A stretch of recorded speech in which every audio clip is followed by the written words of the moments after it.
Everybody, welcome to Impact Theory. You are here, my friends, because you believe that human potential is nearly limitless, but you know that having potential is not the same as actually doing something with it.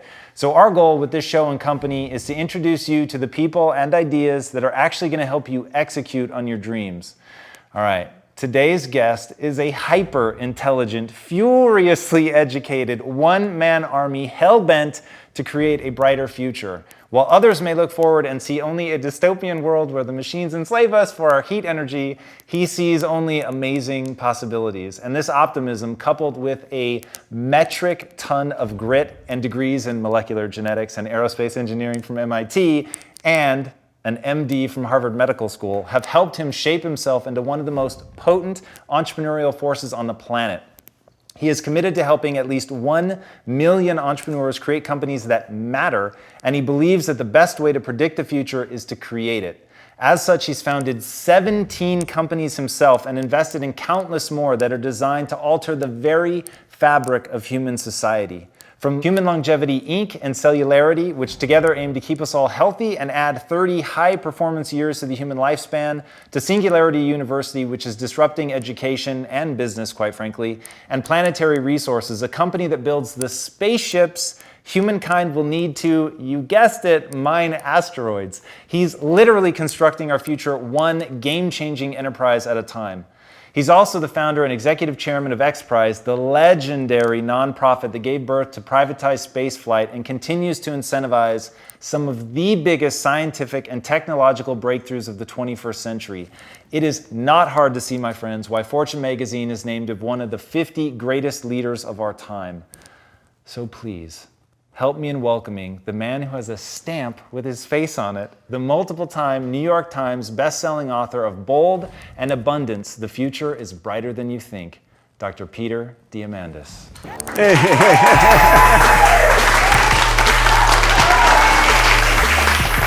It is so good to have you on the show, man. It is so great to be here, pal. I need to get a copy of that introduction so I can send it to my mom. That is, I think, very reasonable. And I love the story about the fact that your family really wanted you to go to medical school, which you did dutifully as a good Greek boy. I did. Sent them the diploma and then rapidly pursued your dreams. Yeah, that was, my parents both were born in Greece, in the island of Lesbos, and came over after World War II, and I grew up in a medical family. And of course, back then, right, you were either a doctor, a lawyer, or maybe an engineer, but doctor and lawyer was the highest profession, and so it was expected that I become a physician, and it drove a good part of my life. At the end of the day, I sort of rationalized becoming a doctor was a great sort of stepping stone towards my true desire of going into space.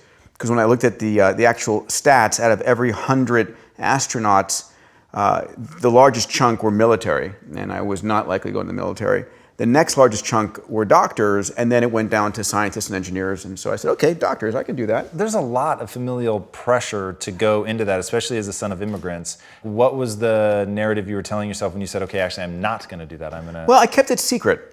Really? Yeah, I mean, I sort of, I externally was the good Greek head of the altar boy, going to MIT to study biology on my way to medical school, and all of my space interests were extracurricular. Up in my room, I had a closet packed with explosives. I mean, literally, my best. You guys were just buying them, right? Yeah. Back then, you could mail order explosives, and my friend Billy and I would buy the very best stuff we could. We start with potassium nitrate, saltpeter, and charcoal and sulfur, which makes a reasonably good gunpowder. How'd you figure that out? I had this great book called Poor Man's James Bond, and then there was in the Anarchist Cookbook. Both of those gave me every formulation I wanted. Listen, I'm just saying the stuff was available back then. That's amazing. Right? You're really in trouble with two boys, by the way. Oh, listen, and if they ever watch this show, I have to ban the show for them. But it was my friend Billy and I used to build explosives, and we learned that potassium perchlorate versus potassium nitrate generated its own oxygen so it could explode underwater. And that was really great because we made these little bombs that we'd throw in the pool and it'd blow up. Until one day, I remember at Jonathan Lynn's home, we threw it in and you got this explosion of water going out.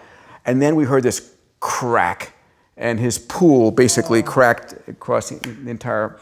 I learned one of my rules of physics that fluids are not compressible. It's a good lesson. Yeah. So I had a fun childhood, but all of the non-medical stuff was sort of literally in the closet.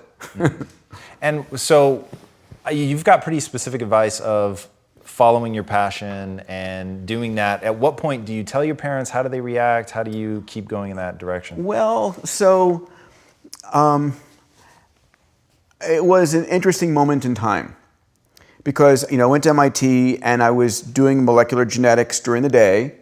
And at night and weekends, I would go and sort of hang out at the MVL, the Manned Vehicle Lab, which is where the astronauts were being trained. And I'd volunteer to do research, and I would do that on the side. And were you doing molecular genetics because you thought it would feed into a Yes, that was the Got highest probability path to getting accepted to medical school. Got it. Which was sort of like the second to last goal. Graduating medical school was the target, and so I did everything space. While I was an undergrad, I started my first organization ever. It's called Students for the Exploration and Development of Space, SEDS. It still is, God knows, 35, 40 years later, the world's largest college space organization. Wow. And Jeff Bezos I met through SEDS. He was the president of the Princeton chapter. And I found myself running a national and international organization of fellow student space cadets. And a lot of the guys I work with now that have co-founded companies came out of SEDS. It was sort of SEDS was my magnet for attracting like-minded people around the world, right? It's sort of like this, you put out this call and say, this is what I stand for, this is what I care about, anyone who wants to join me, come. Did you actually write like a manifesto? Yes, I did write a manifesto and it was interesting. The year was about 1981, 1982. There was a magazine back then called Omni Magazine. Do you remember Omni Magazine? Oh, okay. No. Well, there was, so this manifesto got published in 3 magazines, and it said, we students, that space is our future and the government is mortgaging our future. And it was this long letter to the editor that said, any students who are passionate about opening up space, it's our legacy, join me in this organization. I got letters from around the world of people who wanted to join and form a chapter of SEDS. Anyway, it was awesome. Fast forward, I get into medical school, and I'm going through medical school, and I'm still doing all my extracurricular space activities. I'm still running, SEDS. I started a launch company. I had started a university. I'm running 2 startups during medical school, which was kind of an insane thing. There's so much time. There's so much time in medical school, yeah. Yeah, I'll get back to that. But so we're at a point where we had to declare our internship and residency, this thing called Match. And it scared the living shit out of me. I found myself in a situation where I was able to skate by in medical school in that there was always someone else watching, and if I made a mistake, it would be caught. And it sort of got known that my heart and soul wasn't in medicine, it was in other stuff I was doing. But when it came time to become an intern and resident, you're at that point, you're going to become a real doctor, and if you're not paying attention, you're going to kill people. Right. And that scared me. It really scared me. So I remember going and calling the head of the Manned Vehicle Lab at MIT and explaining the situation, said, can I come back and enter the doctorate program there? I need a timeout from medical school to figure out what I want to do with my life.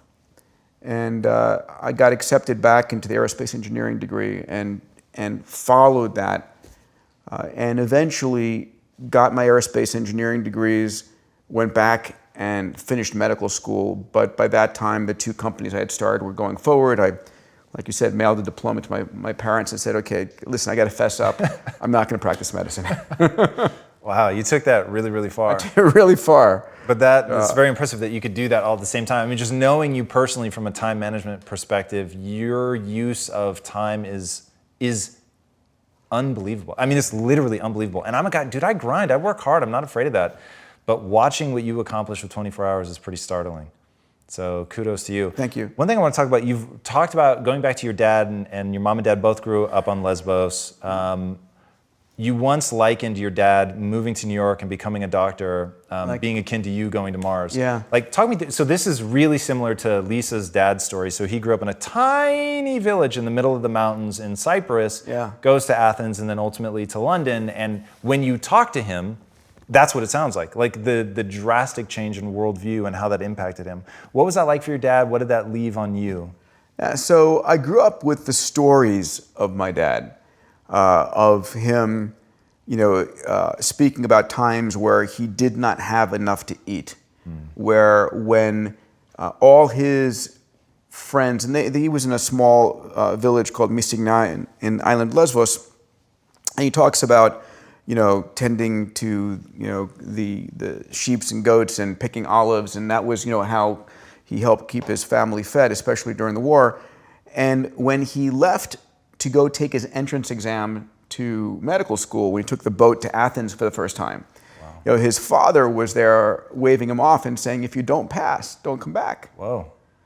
And talk about pressure. Yeah. Wow.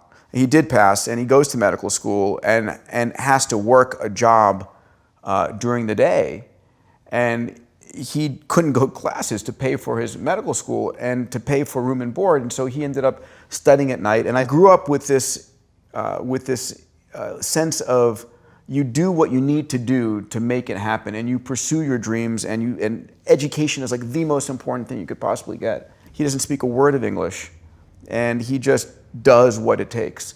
And when I think about the journey he made from this small village on Lesbos to becoming a very successful New York physician, it's like this epic journey of improbabilities. And I think about that's, for me, the equivalent of going from here to Mars, which is something I do intend eventually to do.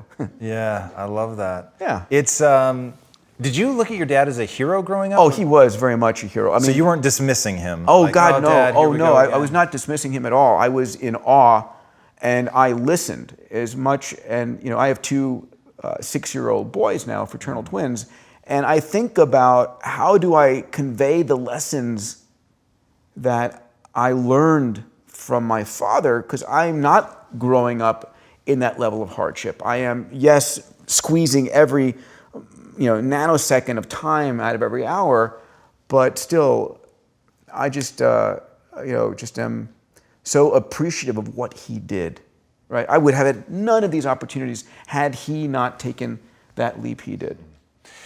I love what you're saying about your dad, that he did whatever it took and he got the result.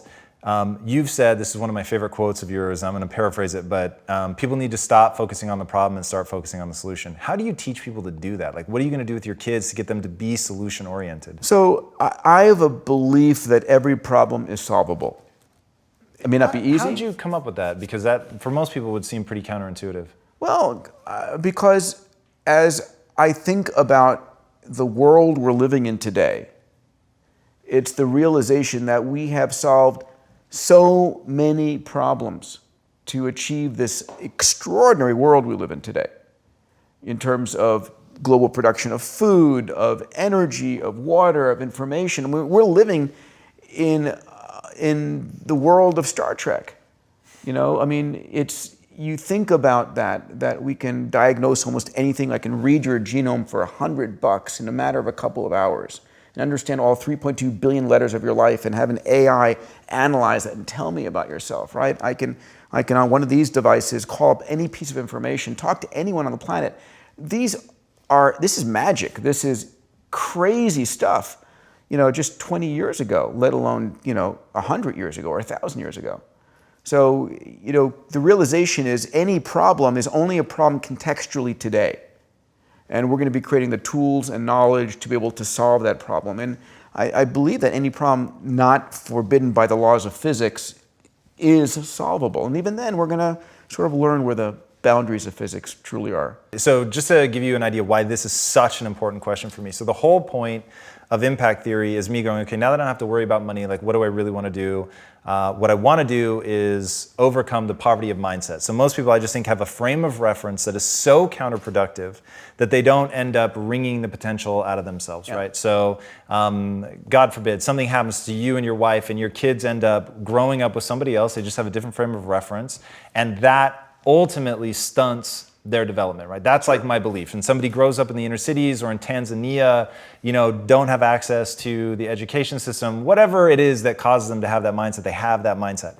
And so I'm trying to answer the question, how do you at scale, by leveraging behavior, not changing it, how do you make sure that everybody encounters that mindset? So first of all, thank you for that, because that mindset is the virus we need to let loose into the cosmos, right? It's the realization if people truly believe what you're saying, then everybody becomes a problem solver. Right. And then problems vanish. I mean, ultimately at scale, 8 billion people solving problem after problem after problem means that this world is just dealing with higher order problems, which is fantastic. I think it's by story. I think it's by what you do here. It's the stories that we tell. It's the examples that we give. You have to ask yourself the question, is somebody who has got that mindset smarter? Probably not. They've just had better experiences and perhaps luck along the way. So I'll give you one example. I mentioned SEDS earlier. So SEDS was my first organization ever. I'm at MIT. It's my sophomore year, and I'm passionate about space. I find out there's no student space organization at MIT. Oh my God, you're crazy. It's MIT. It should be a student space organization. And so I go to the MIT Student Center and I find out you need to get 5 signatures to start a group. And I'm the first. I get 3 of my fraternity brothers, Bill, Brad, and Roland as the third, and then one of their girlfriends, Natalie. And that's our first 5. And we get it, and we submit it, and I'm running the student space organization. And I go and I poster MIT. This is before the days of the internet, right? Before computers, like rub-on letter type of days, in photocopy days. This is 1982, thereabouts. And I poster the entire campus, and 30 people show up at this meeting where I pitch this idea of creating a student space organization. And after that meeting, I was so enthralled by this level of energy, like, oh my God, this has a future. And I remember standing outside the student center, looking up at the stars, and sort of seeing, fast forward, this organization actually becoming what it's become. And I sent out letters along with 2 of my colleagues, and it gets published by Astronomy, Analog, and Omni magazine, and hundreds of people write letters back in, and the organization blossoms into an international student space organization. I find myself running in the living room of my fraternity, right? Now, it was a success, and I became addicted to that feeling of success. Now, had that been a failure, had I done that and next year no one showed up and it flopped, maybe we'd be having a different story. Right. But in the success, I was like, okay, what can I do next? And next for me was something called the Space Generation Foundation, and then International Space University, ISU, which is another major nonprofit success, but has grown into a $100 million university, around the world, and it's just been amazing. But I think part of this is putting yourself out there and trying. It's the ratio of 0 to 1 is infinite. And how do you get people to just try to overcome their fears? That's the hard part. And it's the realization that it's okay to fail, but it's even better to succeed. Very well said. So the key moment in that for me, and you put your finger on it, is writing or getting the signatures to start the organization, to believe that you could pull it off. Is that optimism something that you cultivated in your life, or is it something that you come by naturally? So interesting, right? So when you peel that onion of taking that first step, that 0 to 1 and getting those 5 signatures, what drove that, right? So what drove that was my childhood passion and interest in space. I was so interested in space, so enthralled by it, that ultimately I was sort of like miffed there was no space group there. And I was like, okay, opportunity, I'll create one. So the question then becomes, what drove that passion in me? Right. And when I think about going back to my kids, I talk about the 3 things I want for them. I boil it down to the 3 most important things that are important for any child, my children in particular, that I'm driven with them, is helping them find their passion. I don't care what it is.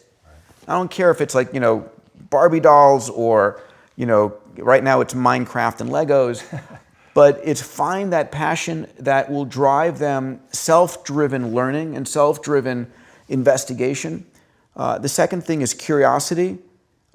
In a world where you can know anything, curiosity is so critically important. And then grit. And you know grit. Grit, and your story just speaks volumes. And so passion, curiosity, and grit for me was what I happened to have learned. I learned grit from my dad because I saw him not give up. Right.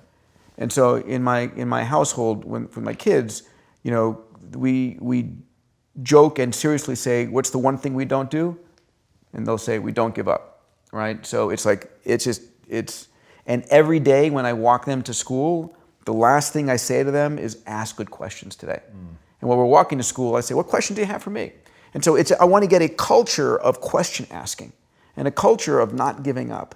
And passion, it's my job to observe the natural passion and then just fuel it. What do you want to do? Okay, paper airplane's fantastic. We're going to learn about every paper airplane out there and why they work. I love that. What I love about that is it's systematized, right? Like so few people can get to the point where they can explain how I'm going to inculcate this into my kids' lives. I ask people about their kids a lot because kids are the one thing that really forces people to say, what am I trying to teach, right? What am I trying to pass on? I've got this universe of things that I think about, and I'm going to boil it down to something that I can, pass on to the next generation. And when it comes to kids, people take that really seriously. Yeah. So it cuts through all the BS and gets to the point where people are, what they really believe in enough that they're going to try to pass it on. But a lot of people fall down in the how. Well, so it's interesting. My kids are going into kindergarten, and I think about, honestly, will they ever go to college?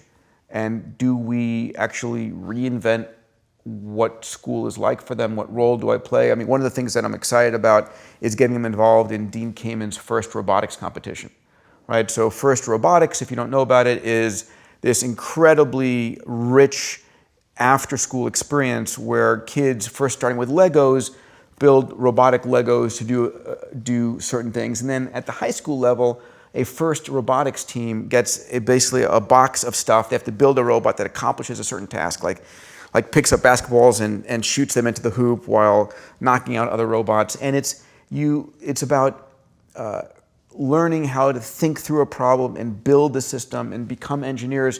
Ultimately, our society tends to make heroes out of who? Rock stars, right. Sports stars. Your chance of becoming a rock star or sports star are probably like, the only thing less than that is probably becoming an astronaut. But at the end of the day, so we idolize these rock stars, these TV stars, these sports stars, and that's okay, I guess, but we should be idolizing, people like yourself and engineers and scientists and, incredible people on the planet. And so First Robotics is all about recognition and celebration of engineers and scientists. All right, what is the most important elements to thinking like an entrepreneur? Being fascinated by how you would solve it, and then creating something that you really want and that you authentically believe in, like you do this show, and then being able to express it to people. So, I'm working right now on my 19th startup, and it's. So I undersold you in the intro at the by 2, but that's okay. 17. but it's reinventing the news media, right? Whoa! So it's a really exciting one. I'm so excited about it. I can't say much about it, but right now, when you're watching the news on TV, whatever, yes. You're counting on an individual called a news editor to decide what you put into your brain. Right. And it's insane that you should allow the Crisis News Network or the Constantly Negative News Network, whatever you call CNN. I love my little tweaks, jabs on CNN. But we allow them to decide what I should see over and over and over again. And your mindset is everything. So imagine if you could have some other mechanisms for controlling what you see and when you see it. Anyway, I won't go into more than that. But at the end of the day, I'm excited by this in theory, and we are building the beta right now. And for me, the tire hits the road as an entrepreneur if I love it and I use it. And until I love it and use it all the time, it doesn't go into the ethos out there. It needs to be something I'm passionate about. For anybody who doesn't know, what is your fascination with Star Trek, and how deeply have you baked it into it's that the green world of your chick. companies? So I was born in the 60s, and Apollo 11 occurred in 1969, which was an incredibly formative moment in my life, the entire Apollo program. And at the same time, Star Trek debuted in 1966. I didn't see it then. I saw it in the reruns, and it had 3 seasons in total. But when I was seeing it in 1969, 1970, Apollo showed me what was going on right now. And Star Trek this is where we're going. Right. And that 1-2 punch just made me enamored with the future in space, that this was the destiny of humanity. We are about to launch into the cosmos.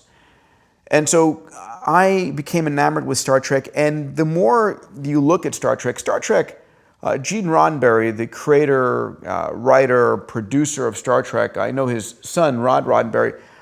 Gene Roddenberry was a brilliant man.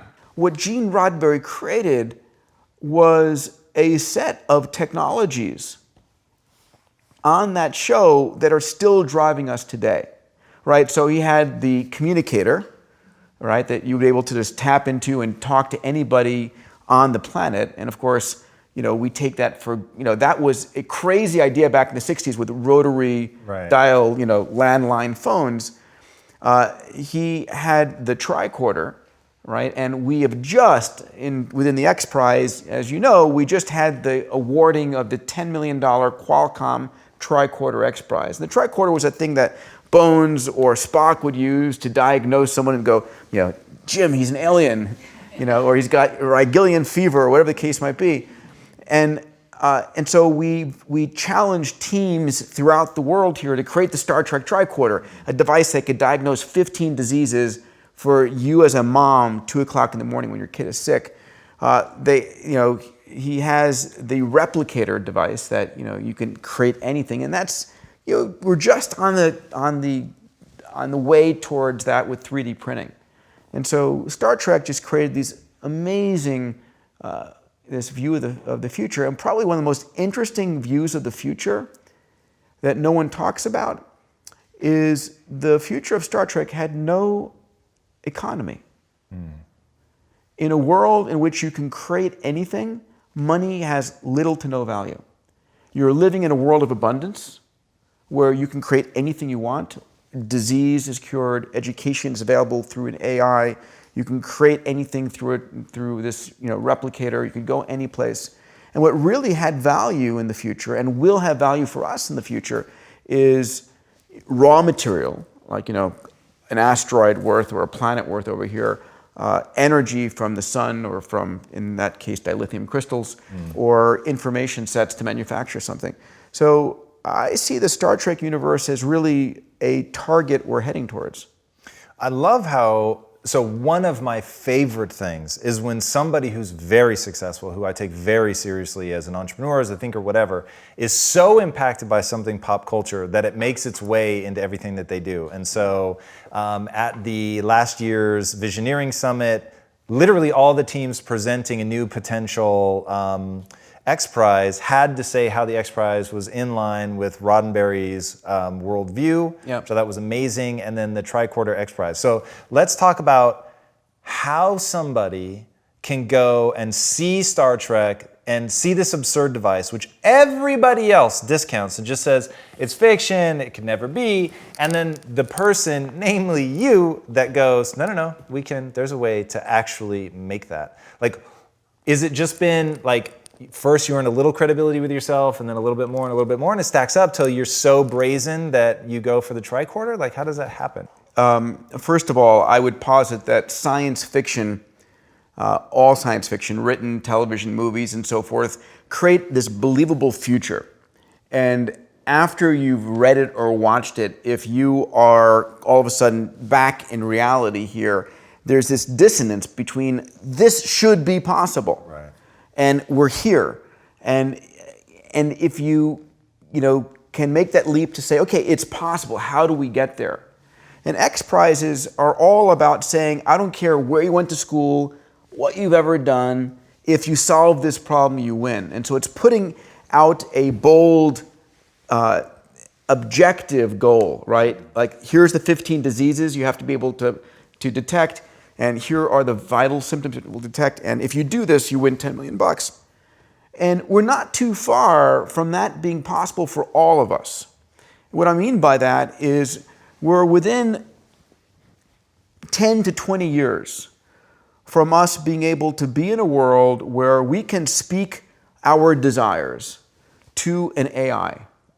And that AI is able to drive 3D printing technology, synthetic biology technology, eventually nanotechnology, and your thoughts, verbalized, become matter, right? I mean, it really is, it's going from mind to matter to marketplace. And I talk about this, we're all going to become entrepreneurs in the future, where if I have an idea for something that I truly desire, like I want this mug, and I can say to my AI, listen, I want something that can carry some hot coffee, and I'd like a handle on it, and can you color it white, and can you give it the thermal properties so that something inside of it will stay warm for a much longer period, and I'd like it to be less than 10 cents. So pick a material that's cheap, and I can look at it and say, yeah, can you scale a little bit larger? I haven't written a piece of code. I'm expressing what I want that's in my mind, in my heart. And this AI is then taking that desire and converting it to the right code or the right whatever it might be, so that it becomes a file that can be then manufactured. And that level of magic is coming very fast. Yeah. It's coming very fast. It's sort of Iron Man and Jarvis materialized in the next decade. What are you most excited about right now with technology like that getting so near term? What's Wow. got you jazzed? Everything, man. So I'm driven by 2 moonshots that I'm on right now. I'm on a moonshot for mining asteroids. And the mining of the asteroids is just a part of the opening up the space frontier, right? That during our lifetimes, in the next 10 to 20 years, that we're going to be moving irreversibly into space, right? I'm so thrilled that Jeff Bezos is doing what he's doing with Blue Origin. I knew Jeff at the earliest days of Amazon. I remember him telling me, I'm building Amazon, which, by the way, is a $500 billion company, right? I'm building Amazon in order to make the money to go and open the space frontier. Wow. Right? And so it was about 2 months ago, he sold $1 billion of Amazon stock to continue fueling his Blue Origin space company. And then Elon Musk, who I met now back in 2001, has been as passionate about opening up space. And really, SpaceX is just light years ahead of most all the other aerospace companies. So you got 2 incredible, wealthy, passionate, driven entrepreneurs opening up space. My part of that is with a company called Planetary Resources that's going out to these asteroids that are rich in fuels, in particular hydrogen and oxygen, which is rocket fuel from the shuttle main engine, and then platinum group metals and construction metals and so forth. And these are trillion-dollar assets. If I can lasso one of those and put it on the public markets, I'd be set for life. Our first target asteroid is something like a $10 to $100 trillion asset, depending upon how you value it or devalue it. Right. The other thing I'm passionate about is human longevity. It's the realization that we are now gaining the tools to begin to understand why we age and ultimately why we die. And the question is, do we have to? Certain species of life on this planet, sharks, whales, turtles, have known multi-hundred-year lifespans. I remember seeing a show on that while I was in medical school, and I locked in and said, okay, if they can, why can't I? And I said, clearly it's a hardware or software problem. And so I've dedicated a lot of my energy, and you named in the 2 companies human longevity and cellularity. Human longevity is the genomic side of the equation. Cellularity is the stem cell side of the equation, which are just 2 of a couple of the different technologies. And there are many others Why do stem cells excite you? Stem cells excite me because they are our primordial stuff.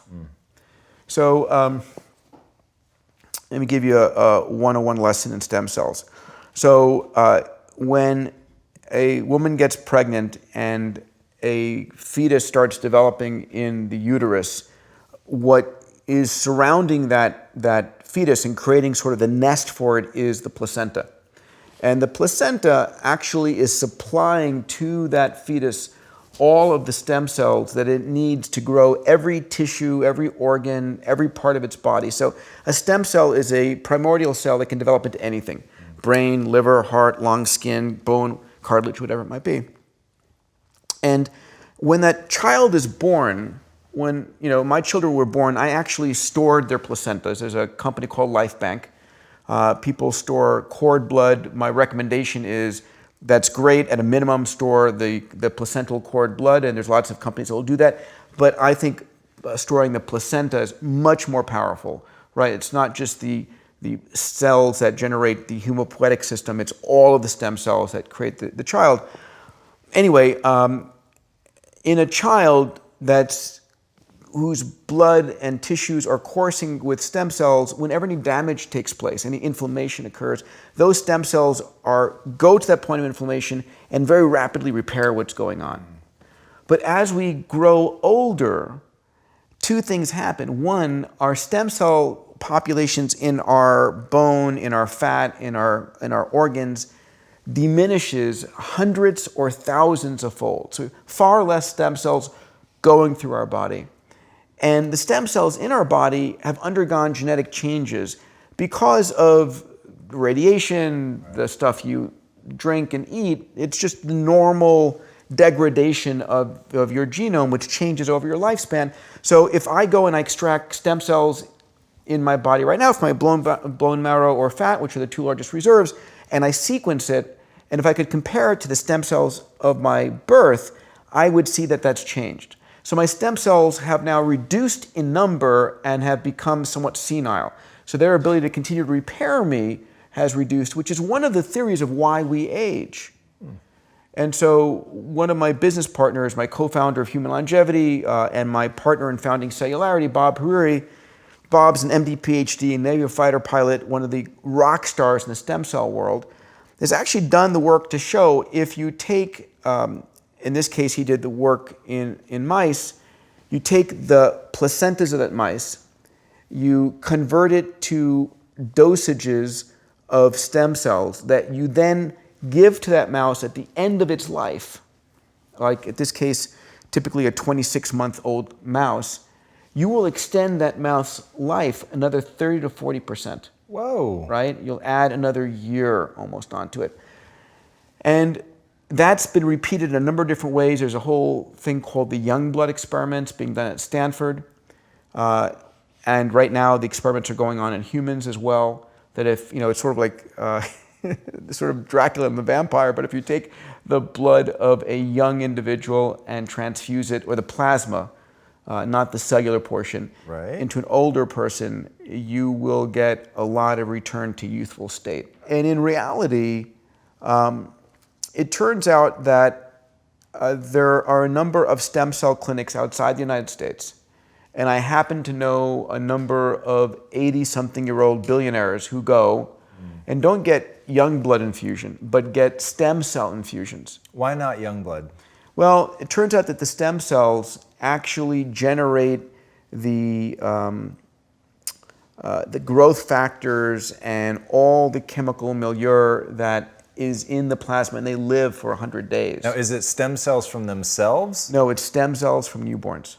Really? It's the stem cells from the placentas or the cord blood that are typically thrown away. That is utterly fascinating. I could do an entire show just picking your brain about that. And these are kinds of conversations that I think were verboten or were crazy before. But there are a lot of scientists today talking about aging as a disease, not an inevitability. Right. How do you feel about augmenting yourself? Like, are you going to do it? Maybe you won't be an early adopter, but would you? Oh, I would be an early adopter. Yeah? I was on stage speaking at Singularity University, and the guy who spoke after me was talking about implantables. And he says, yes, we have these little RFID things that you can put data onto, and we plant them. And so afterwards, I said, can I? And he said, sure. And so we went back on stage, and he implanted right here. You can feel it. Whoa! Yeah. Whoa! So I've got this little RFID. If you take your near-field ID with your phone, you get my business card off of it. Are you serious? Yeah. Do you have one on your phone? I don't have it turned on, but we'll turn it on after this. We'll take a little while to do it. That is crazy. But so listen, I think there's got to be some level of safety, but I'm much more risk-philic than your average individual.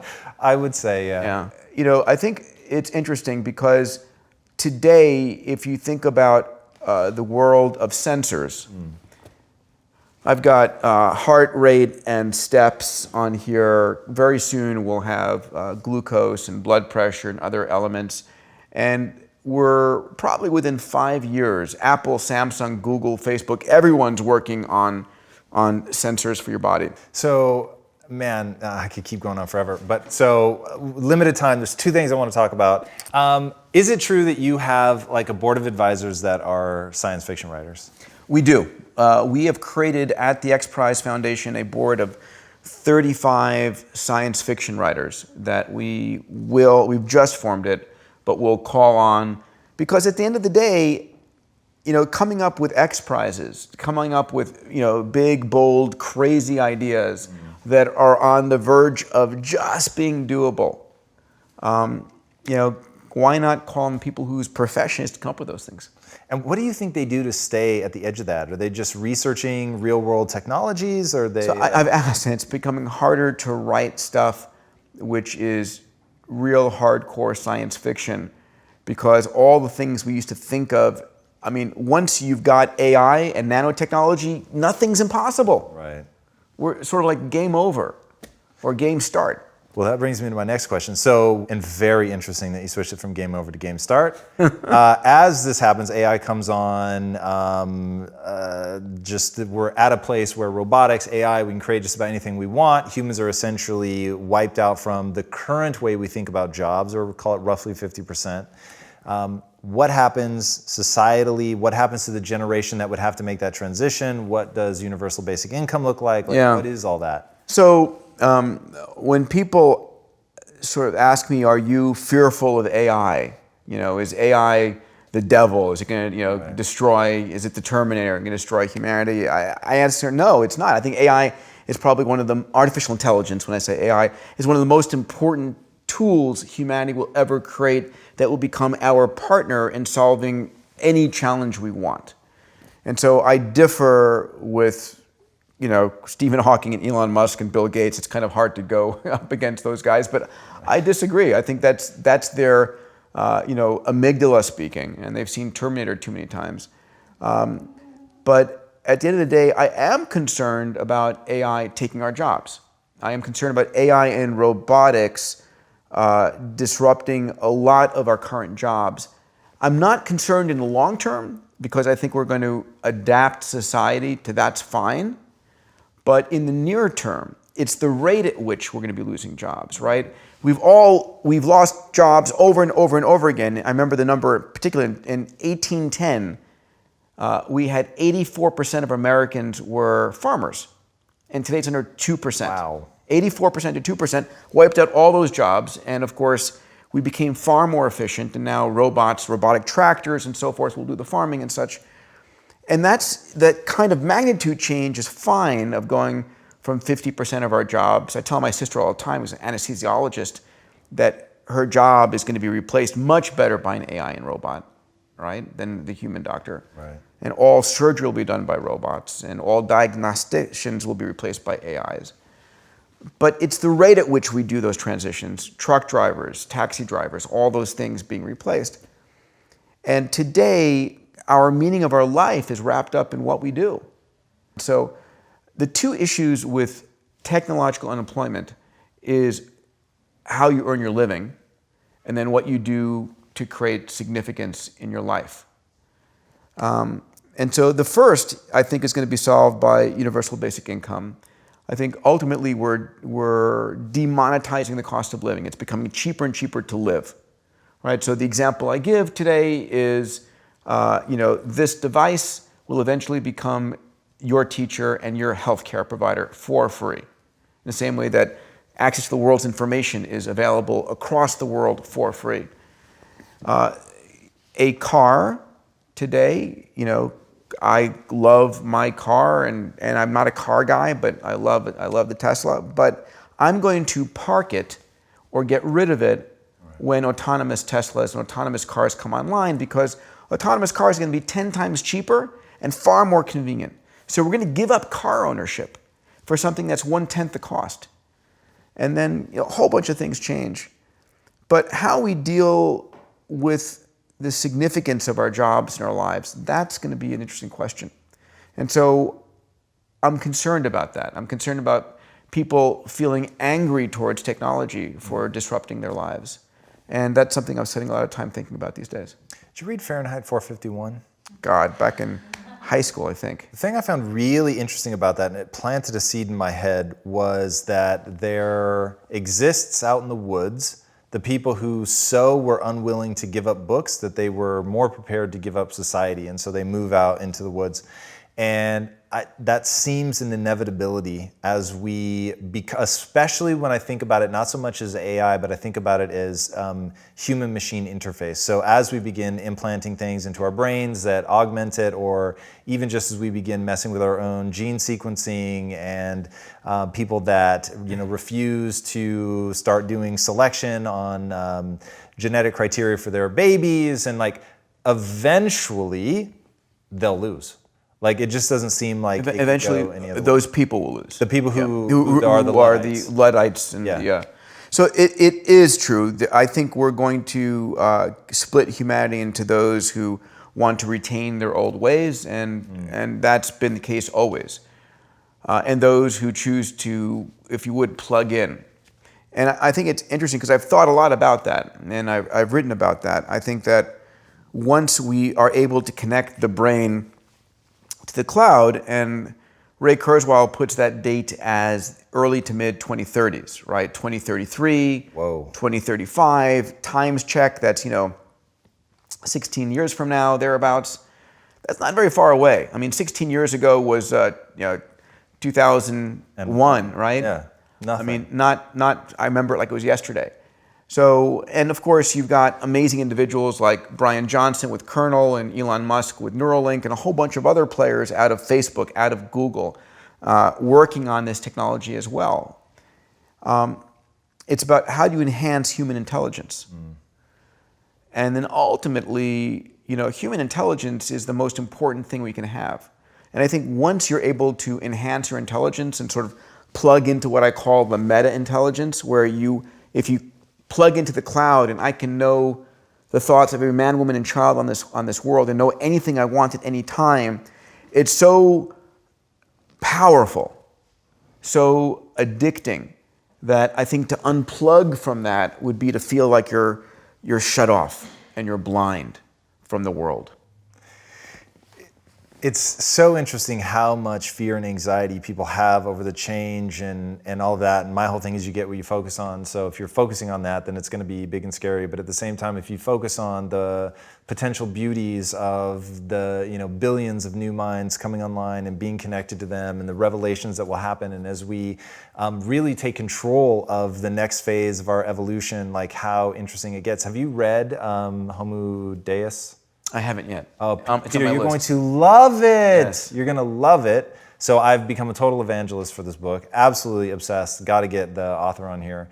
And he basically walks through sort of how the way the human mind works. You know my obsession with narrative and fiction. He does the most eloquent job of explaining that our fictions, the stories that we tell, are like David Foster Wallace's notion of this is water.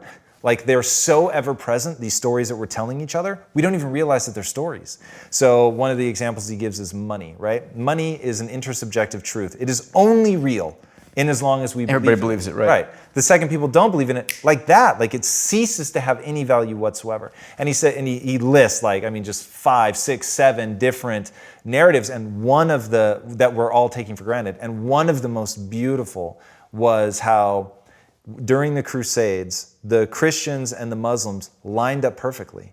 And it's it is in their symmetry, in that they're telling the same fiction just from opposite sides, right? One true God that wants us to reclaim the Holy Land, that wants us to reclaim the Holy Land. The only part that's different is their true God is different than theirs, and so they collide and kill each other. And he talks about how if either of them, like the story had been different, like, pretending, one true God, what he wants is for you to live in peace and harmony, and landmass is totally irrelevant. When it meets this force that has to have the landmass, then they would acquiesce, right? It is only because they're telling the exact same story from opposite sides that you get the historic collision that we got. And he talks about how to anybody living back in that time, like it would have made sense, right? So if you're this kid growing up in England that's about to go fight the Crusades, the woman whose attention you want, like she's looking at you like, oh my God, you're going to go off to the Crusades, and she's fluttering her eyelashes, and their family is like, oh my God, you're going to bring glory to the family and to the church. Like, this is amazing. You should be doing it. But now when we look back at it, it seems so absurd. Yeah. And he says you can take any time in history you want. And to those people, the fiction would have been invisible. It would have all seemed absolutely objectively true, and it was being mirrored back to you at every level of your society to the point where you can't see it. But that with enough distance, you'll say, well, that was obviously ridiculous. And he said, so what do you believe in right now that 100 years from now will seem patently ridiculous? Yeah. Just got the chills. So it's like, that to me is when I look at the stories people tell themselves, whether it's the Terminator, whether it's the Borg, whatever story they're telling about this scary future, it's like, okay, well, as long as you're in a group that's sort of self-reinforcing that, I get it. I get why it seems like we have to, like, we're already at war with AI, like emotionally, and it hasn't even been truly created yet. It's the other, right? It's the different. So how we get over that as a species is something that I find utterly fascinating. I don't think at all that I have the answer. And we're going to find out during our lifetimes. Yeah.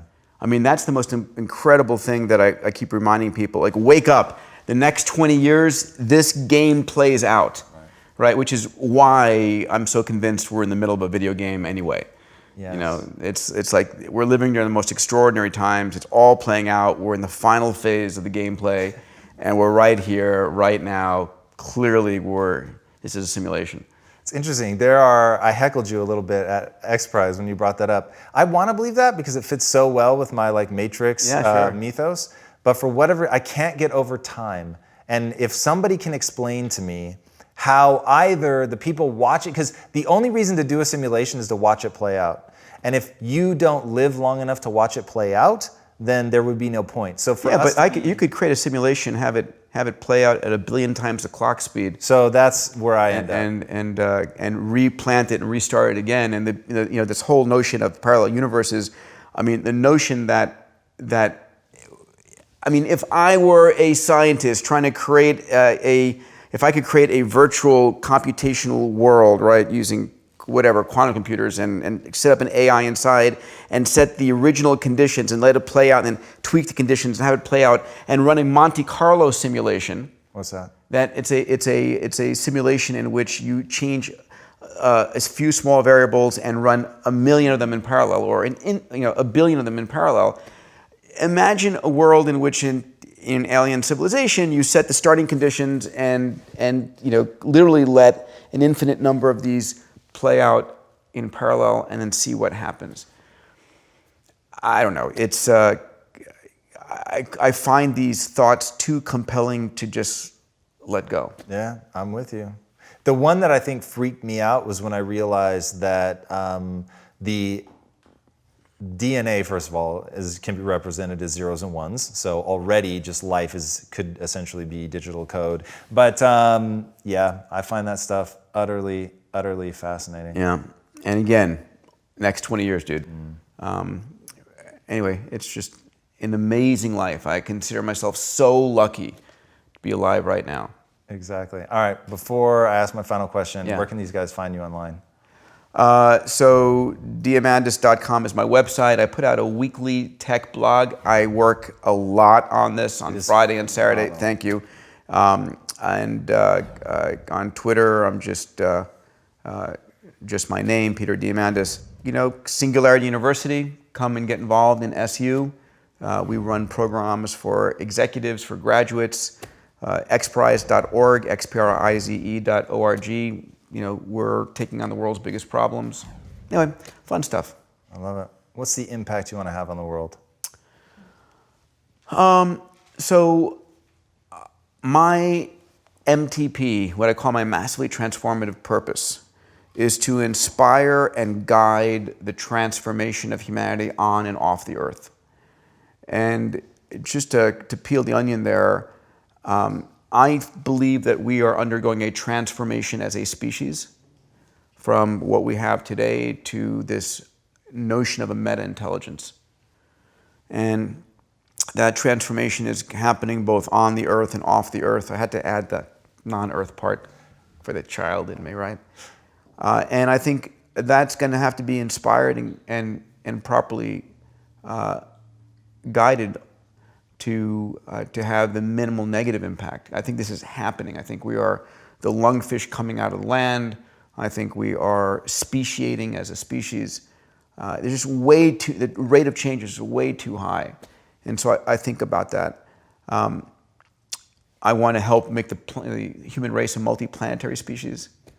And for me, it's about changing the mindset of people from scarcity-minded to abundance-minded. I think that changes the game when people go from, no, it's all mine, to there's an infinite amount, let's share. Right. So anyway, so far so good, having fun. I love it, man. Thank you so much for coming on the show. Thank you, pal. Absolutely fantastic. All right. Guys, I'm telling you, this is somebody that you're going to want to get to know at every conceivable level. I really believe that he is leading the world in terms of understanding not only where we are near-term future, where we could be, and how we're going to get there into the future. And I think there are very, very few people that do it with the level of compassion, brotherly love. Like, one thing about this guy that you learn very quickly behind the scenes, like, he's got that Greek warmth. He is so kind, brings you into a big hug. It is amazing. And he greets the transition from where we are today to where we can be in the future with that same sense of love, compassion, empathy, and it's wonderful. I don't think there's anybody on the planet that I have met that would be better suited to do that, to introduce people to the technologies, the ideology, the things that we're going to need to do, and he knows how to go raise the funds to actually make these companies real, to get them to be profitable, and most importantly, and this is the thing he will never get enough credit for, he has a huge long-range vision, but he always starts with, what do we have to do today? How do we do today? And then tomorrow, one step after another, until the grand dream becomes very blasé, where you've seen him execute so many steps that it becomes an inevitability. I've never met anybody else as good as he is at that, and for that reason, I beg you, go learn from him. Don't even just listen to what he says, watch what he does, because that will highly instruct you in what you should be doing. All right, he and I are in the middle of a bet right now. It is the first to 3 million followers, and I'm begging you, help this man beat me. Go follow him. It will improve your life. I'm not kidding. Dive in, get to know him. And guys, if you haven't already, be sure to subscribe. And until next time, my friends, be legendary. Take care.